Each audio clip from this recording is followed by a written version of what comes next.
ఉపనిషత్తు పారాయణం చేస్తున్నట్టుగా లెక్క, వేద పారాయణం చేస్తున్నట్టుగా లెక్క. కారణం ఏంటంటే ఇందులో మనం చూసాం కదా, బ్రహ్మనారాయణుడే, శివుడు నారాయణుడే, విష్ణువు నారాయణ చెప్పింది కదా. ఇది నారాయణ ఉపనిషత్తులో ఉంటుంది. దాంట్లో శివశ్చ నారాయణ, చక్రశ్చ నారాయణ, కాలశ్చ నారాయణ ఇవన్నీ ఉంటాయి అన్నమాట.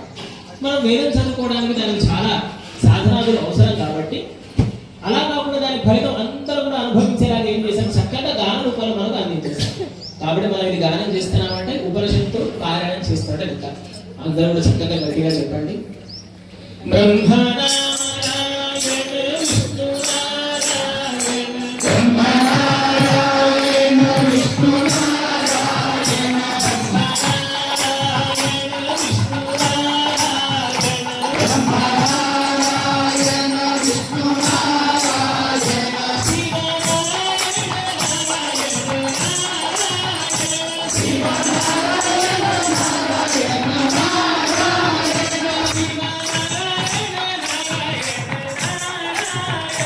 Shiva Narayana Narayana